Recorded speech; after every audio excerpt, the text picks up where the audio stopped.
Berarti Melayu Riau dalam berbicara berbeda dengan Melayu Malaysia. Dengan Johor sama. Dengan Oh, Johor dengan kan, Johor kan sama. makanya ada itu kamus itu, kamus dialek Melayu apa?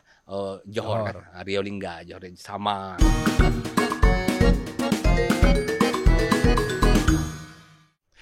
Merdeka. Di episode kali ini saya ingin mengklarifikasi satu hal, yaitu tentang istilah Melayu. Saya pikir saya orang Jawa, orang Sunda, orang Bali, kita semua disebut Melayu. Padahal Melayu itu adalah nama sebuah suku, dan suku ini adalah suku yang terbesar di Asia Tenggara. Mereka tersebar di Brunei, di Malaysia, di Indonesia, tepatnya di Sumatera. Dan kita akan membahas lebih dalam tentang suku Melayu. Bersama dengan kita Pak Dedi Arman, beliau adalah peneliti sejarah Pusat Riset Kewilayahan dari BRIN. Selamat datang di studio, Pak Dedi. Ya, siap. Jadi salah nih ya, saya selalu mikir, orang Melayu itu ternyata nama suku. Jadi kalau kita bicara tentang Melayu itu bisa dilihat dari banyak perspektif. Jadi misalnya pertama dari sebuah ras. Jadi di dunia kan kita nengok ada ras Negroid, Caucasoid. Nah kita ini kan Mongoloid. Jadi Melayu itu masuk Malayan Mongoloid. Segi ras ini kan. Yang kedua baru tadi seperti yang Abang sampaikan tadi itu sebagai sebuah suku bangsa. Jadi betul lah tadi bahwa. Tapi boleh kalau saya bilang saya orang Melayu, boleh? Bisa boleh Melayu di segi mungkin aspek dari segi ras masuk kita semua, Bang. Oh iya, dari segi ras misalnya ada istilahnya dari segi persebaran budaya, misalnya ada aspek mungkin Proto Melayu, Melayu tua misalnya orang suku laut, orang-orang yang di komunitas adat terpencil. Nah, ini kita kelompok baru yang Melayu muda. Ini seperti orang Melayu, Jawa dan sebagainya. Nah, tapi dari segi aspek ke suku bangsa yang mungkin orang-orang antropologi lah yang sering menyampaikan itu. Nah, di Nusantara kan diklasifikasikan berbagai macam suku bangsa etnis. Ada yang Melayu, Jawa, Bugis, Minangkabau, Aceh dan sebagainya. Kemudian soal Melayu ini bisa kita lihat juga dari misalnya aspek yang lebih kecil lagi. Nah, di Minangkabau misalnya ada juga tuh marga atau klan Melayu. Jadi Melayu ini ras, suku bangsa, kemudian dari marga atau suku kecil di Minangkabau. Kemudian Melayu yang kita tahu juga adalah sebagai lingua franca, bahasanya pergaulan yang menyatukan kita Indonesia dan Nusantara, termasuk juga bahasa pergaulannya dunia pada masa-masa lampau. Jadi bahasa Melayu. Itu yang kita mungkin jadikan bahasa Indonesia. Bahasa yang paling mudah dimengerti, sederhana, Bang. Kenapa enggak bahasa Jawa, bahasa Minangkabau yang jadi bahasa persatuan? Karena itu segi dari segi mudah dimengerti, sederhananya. Itu mungkin dari konsep cara kita memandang Melayu ini dari berbagai perspektifnya. Mengapa kemudian hari ini suku Melayu merupakan salah satu suku terbesar di kawasan di Asia Tenggara, dan kabarnya ada pandangan yang mengatakan suku Melayu ini datang dari dataran Yunan atau Hunan ya, di Cina Selatan. Jadi kita bicara Melayu lagi, Melayu itu kan kalau segi etimologis atau asal usul bahasa. Nah, ada yang sebut Melayu. Melayu artinya negeri asal. Nah, kalau Sanskerta Malaya, Bang. Bukit, gunung, itu asal katanya. Nah, kalau asal usul bangsa, ini kan relatif sulit kita mengatakan dengan mungkin data-data kesejarahan karena masa lampau ya. Tapi secara umum memang yang paling banyak pendapat teori tadi yang seperti yang Abang sampaikan tadi. Jadi teori imigrasi suku Melayu ke Nusantara yang paling banyak pendapat ahli mengatakan seperti itu. Yang pendapat bahwa dia datang dari Yunan atau Cina Selatan ya. Itu kan jauh-jauh sebelumnya apa. Ini abad keberapa berarti? Itu ada yang mengatakan ada yang bilang 1500, ada yang 2500 sebelum Masehi ya. Oh, ini 1500 sebelum Masehi. Ya. Wah. Sebenarnya dari segi aspek sejarahan, kalau kami kan sebagai apa? Sejarawan itu cenderungan kami bahas aspek abad-abad 15 ke atas Bang ya. Nah, itu lebih banyak orang arkeologi yang seperti itu Bang. Tapi dari persebaran tadi mengatakan yang paling banyak pendapat ini teori Yunan lah. Makanya karena dari Yunan makanya disebut teori Yunan Bang ya. Kemudian ada juga yang mengatakan teori Nusantara Bang. Ini banyak pendapat karena gini, sebelum apa dari Yunan datang ternyata katanya di sini sudah ada orang juga Bang. Peradaban sudah tinggi Bang ya. Nah, kemudian kecenderungannya kalau ilmu sosial ini saya lihat banyak terus pendapat-pendapat baru, apa perspektif baru, penelitian baru, dan itu kan bisa mempengaruhi, bisa berganti Bang. Kalau sekarang mungkin ada, nanti bisa jadi 10 tahun kemudian ada temuan penelitian baru Bang mengatakan ternyata teorinya bukan Yunannya yang terbaru, ada lagi yang lebih lama lagi misalnya. Saya bisa mencontohkan kasus lain misalnya. Kalau dalam sejarah Minangkabau, orang Minangkabau yang paling tua tuh katanya Luak Nantuo, tanah datar ya. Karena di situlah Tambonya. Tambo itu silsilah Minangkabau. Itu kan tradisi lisan. Tapi ternyata banyak juga penelitian baru, ternyata yang paling banyak di Rapayakumbuh katanya. Menhir-menhirnya Bang. Oh iya. Menhirnya batu-batu itu ya. Batu-batu yang besar itu kan lebih tua lagi. Jadi katanya sejarah ini itu yang lama tidak benar katanya. Jadi yang pendapat baru, penelitian baru bisa berubah sosial. Makanya sejarah nasional kita pun seperti itu juga Bang. Kalau ada temuan baru bisa mengubah yang data-data yang lama tadi. Itu menarik ya. Jadi tidak ada yang benar atau salah, tapi fakta terbaru kalau kita ini asal usul nenek moyang kita Melayu, itu yang teori yang paling banyak itu ada dari Yunan tadi ya. Bersebar dari Cina Selatan, baru masuk Semenanjung Melaya, nyebar ke rata-rata Melayu kan pantai timur ya. Pantai timur Sumatera, dari Delhi, Kalimantan Barat, Pulau Riau. Apa data-data yang paling tua ya ketika kita mengatakan bahwa mereka datang dari Yunan dan kemudian mereka menetap di Sumatera? Apakah ada, dan kalau ada di Sumatera itu kira-kira di mana? Apakah ada naskah atau ada tulisan kuno misalnya? Kesulitan terbesar kita mengungkap sejarah kita adalah kan bukti-bukti kesejarahannya yang minim. Jadi misalnya keberadaan kerajaan Melayu di yang ada abad ke-7 itu kan yang disebut dengan berita Cina tadi. Jadi dalam berita Cina pada zaman dinasti Tang itu dia mengatakan ada kata-kata pertama dikatakan Melayu tadi, jadi disebut dengan Melayu tadi. Pada dia telah datang ke negeri Cina pada zaman dinasti Tang itu abad ke-7. Nah, dan dari situ disebutkan ini dia dari Melayu Bang, Melayu Bang. Itu kan menafsirkan Bang. Mungkin tiap orang menafsirkan berbeda lagi Bang. Nah, tak lama kemudian ada lagi yang berita Cina mengatakan Ising itu kan pengelana pendeta Cina, dari Cina yang Buddha. Dia datang ke Sriwijaya, kemudian datang lagi ke negeri Melayu tadi. Dan Melayu katanya sudah dikuasai oleh Sriwijaya Bang.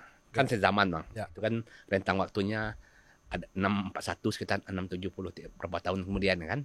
Itu cuma itu itu yang bukti-bukti kesejarahannya yang menunjukkan bahwa pada masa itu telah ada kerajaan Melayu yang banyak mengatakan itu di Jambi.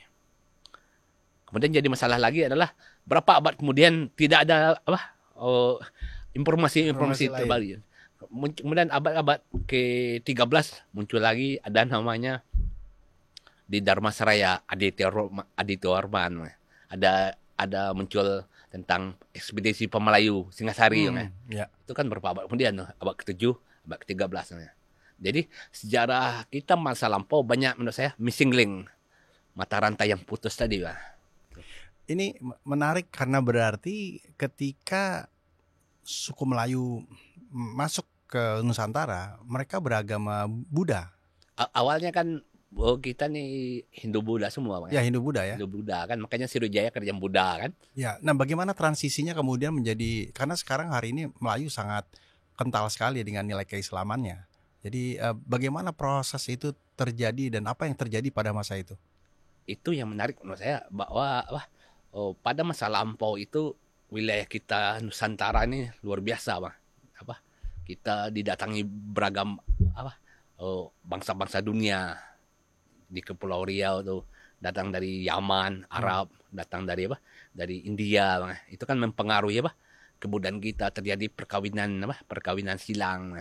Nah, termasuk yang dari tadi, yang dari Sriwijaya yang Buddha, kemudian sampai dia ke Pulau Riau. Dan ke Pulau Riau pada masa itu sudah banyak juga pengaruh-pengaruh dari Timur Tengah. Ya. Itu yang membuat dari perkawinan, perdagangan, interaksi itu ya merupakan makanya Islam masuk ke Nusantara.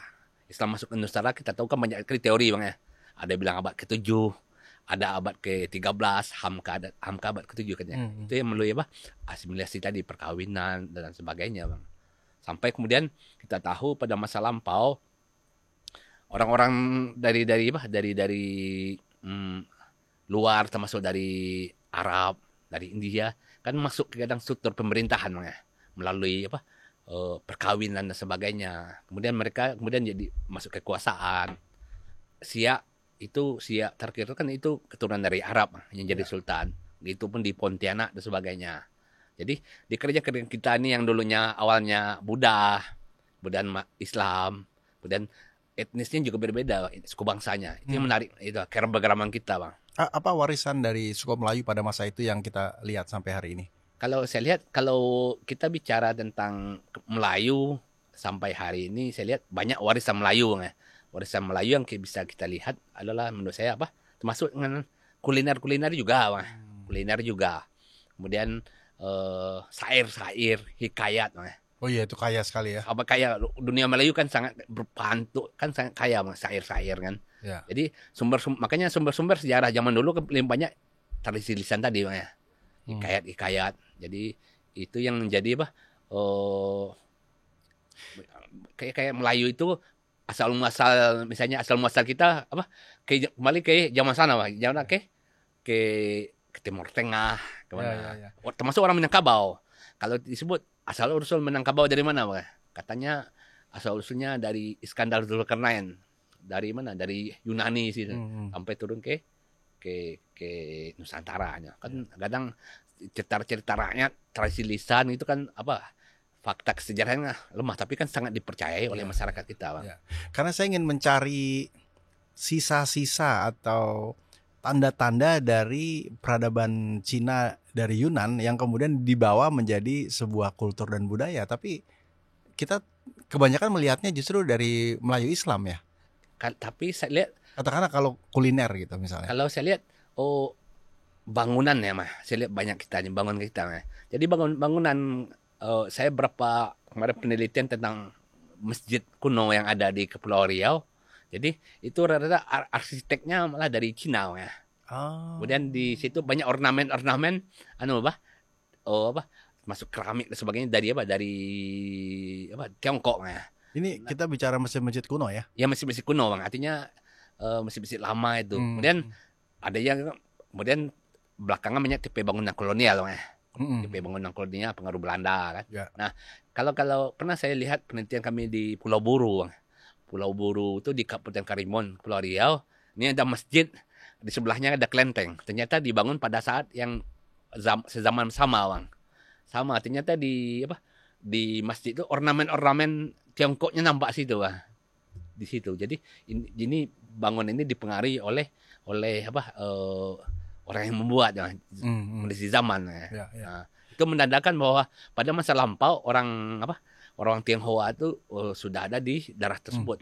Suku Melayu ini punya semacam tingkatan atau nama-nama gitu yang berbeda-beda sama seperti kayak Batak gitu misalnya, apa nggak ada sama sekali? Kalau tiap daerah Melayu misalnya di Kepulauan Riau kita lihat itu kan tidak ada strata ya Bang ya. Strata sosial nggak ada. Strata sosial tidak ada, tapi di situ yang yang nampak malah dari penamaan itu dipengaruhi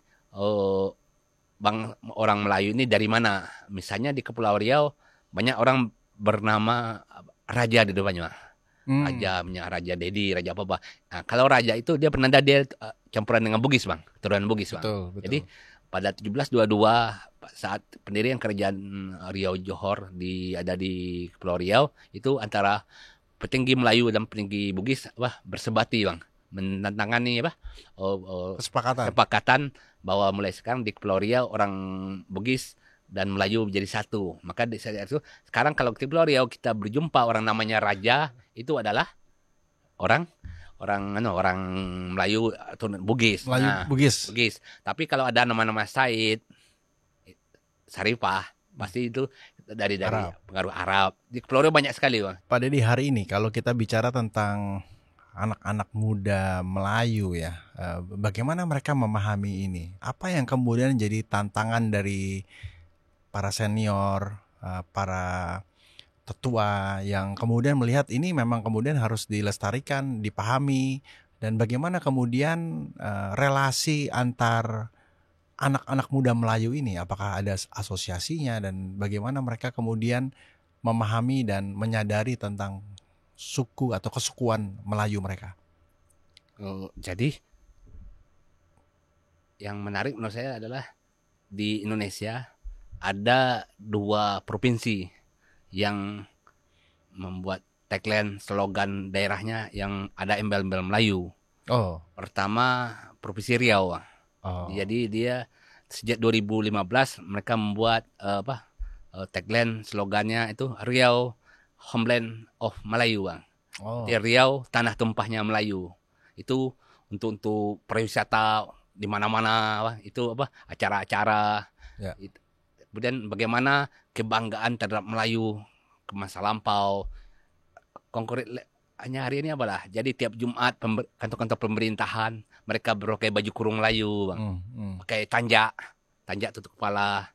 Jadi kemudian pada hari tertentu mereka berbahasa Melayu, Bang. Itu adalah bentuk sebagai pelestarian budaya Melayu, Bang. Bagaimana juga itu event-event kesenian yang mempertontonkan pagelaran Melayu. Itu di Riau yang ibu kota di Pekanbaru. Nah, kemudian satu lagi tetangganya Provinsi Kepulauan Riau tempat saya tinggal. Nah, itu visi misi daerahnya sejak beberapa tahun lalu itu adalah menjadikan Kepulauan Riau sebagai bunda tanah Melayu. Baru di bawahnya panjang lagi belakangnya. Di Kepulauan Riau juga seperti itu. Anak-anak sekolah tiap hari Jumat juga pakai baju kurung Melayu. Orang Tionghoa pun anak-anak siswa dia pakai baju kurung juga. Walaupun mungkin nggak pakai hijab, tapi setiap hari Jumat anak-anak sekolah itu pakai baju kurung. Yang perempuannya, yang laki-laki pakai baju Melayu, Bang. Pakai tanjak. Itu sebagai cirikan darah Melayu, Bang. Nah, kemudian yang menarik pada event-event tertentu, hari besar nasional, yang ada event-event termasuk misalnya pada hari jadi daerah, hari ulang tahun provinsi, kabupaten kota, misalnya seminggu, Bang, itu wajib pakai baju Melayu. Dan kemudian di pagelaran Melayu lebih tinggi. Di bidang pemerintahan, ekonomi, orang Melayu kan berkuasa, Bang. Jadi di Kepulauan Riau secara ekonomi, secara bidang politik mereka kan bukan orang minoritas sebagai top ya. Mayoritas. Jadi saya lihat memang tidak sehebat di Brunei atau di Malaysia. Dia orang Melayu ada privilege kan, ada orang bumi putra lah kan di Malaysia. Tapi kan tetap di negeri-negeri Kepulauan Riau dan Riau orang Melayu tetap jadi anak watan. Anak-anak muda juga itu yang penting, Bang. Dia kan bangga dengan bahasa Melayu, Bang. Jadi anak-anak Pulau Riau juga di sekolah-sekolah juga tetap berbahasa Melayu. Kemudian juga sekarang anak-anak kan belajar aksara Melayu, diajarkan, tetap diajarkan. Seperti suku-suku yang lain, apa tantangan dari anak-anak muda Melayu ini hari ini? Tantangan terbesar menurut saya globalisasi tadi, Bang ya. Globalisasi tadi, Bang. Kemudian perkembangan dunia ada ke kehidupan kita keluarga, Bang ya. Tadi mungkin Kalau dulu mungkin anak-anak Melayu bang makannya tadi bang mayoritas keluarga kan nggak kan nyaris nggak ada sawah bang ya. Ya. Dulu yang makanan yang paling banyak kan tentu dari sagu. Keluarga kan banyak sagu bang. Nah Ya. jadi kuliner inti dulu kan dari sagu bang. Nah belakangan kita kan sagunya tidak diolah dengan bagus. Sementara kita konsumsinya apa bang dengan beras padi. Sementara itu banyak harus didatangkan dari daerah luar bang. Jadi secara konsumsi orang-orang Kepri kan tergantung pada apa sejak zaman Belanda sampai sekarang tuh tergantung barang dari luar bang. Itu kan mempengaruhi ke meja makan kita. Ya, Jadi ya. kalau dulu kita kulinernya apa kuliner dari sagu, makannya ada Tapi masih ada sekarang. masih ada gubal. Malah itu jadi hidangan istimewa bang. Padahal itu kan makan sehari-hari dulu bang. Ya, ya. Dan namanya bubur lambok, gubal itu kan dulu dimakan bang. Kalau sekarang acara-acara daerah kan dihidangin itu bang. Itu. Jadi istimewa bang. Tapi Pak Deddy lihat anak-anak di sana khususnya di 2 provinsi ini ya. Memang terlihat sangat saya lihat sekarang ada macam apa tuh? Gairah kemari. Misalnya sekarang main gasing bang. oh, Di situ gasing. banyak event-event gasing bang. Ya. Festival gasing anak SD dilombakan. Kan menarik bang ya. Yang sekian lama kita dulu hilang, sekarang bergairah lagi. Karena dulu anak-anak sekarang kecenderungan main gadget bang. Ya. Itu kan yang tantangannya menurut saya. Nah, dengan ada event-event lomba gasing antar sekolah, mereka semua bersemangat bang ya. Jadi dikenalkan lagi kesenian tradisional Melayu, kemudian pegelaran ada namanya situ Sandera Bangsawan macam teater gitu. Nah, kalau mungkin udah sekian lama nggak ditampilkan, sekarang kan mulai nih event-event ditampilkan, termasuk orang-orang Tionghoa juga. Di situ kan ada juga naskah-naskah zaman kerajaan yang pemainnya yang di situ berkisah tentang Tionghoa, perkawinan orang Tionghoa kemudian direstui oleh kerajaan menyumbang, itu ada naskah-naskahnya. Nah sekarang ditampilkan di dalam event-event kedaerahan. Ya, ya. Dan satu hal yang saya nggak pernah lupa adalah fantasi bayangan begitu kerennya berbahasa Melayu ya. Kadang-kadang kalau di film-film pakai logat Melayu gitu ya, kayaknya ini seru banget. Itu memang begitu kah? Dan tentang Melayu tadi, soal ini aspek linguistik ya. Ya, linguistik. Walaupun saya bukan orang linguistik, tapi ada namanya dialek Riau Lingga Johor. Jadi kalau kita lihat film-film Malaysia, saya pun bisa menebak kalau orang Johor dengan Riau Lingga, Pulau Riau kan itu satu kesatuan kerajaan, itu bahasanya sama bang. Jadi Pahang, Riau Lingga dengan Johor itu sama. Tapi kalau di film Malaysia tadi ngomong dialeknya udah beda. Ini orang Kelantan nih, ini orang Kedahnya. Itu sama. Demikian bincang-bincang kita tentang suku Melayu. Ternyata begitu kompleks, begitu dinamis, tapi juga menarik untuk kita pahami. Dan kita berharap anak-anak muda kita semakin memahami nilai dan budayanya, sehingga kita semua terus membangun dan bersemangat untuk berbakti bagi negeri. Silakan Anda bisa menonton tayangan ulang kami di Podcast Nusantara di YouTube channel dengan nama Podcast Nusantara, dan Anda juga bisa mengunduh tayangan inspiratif kami lainnya hanya di Daai Plus. Podcast Nusantara, hidupkan cinta Indonesia.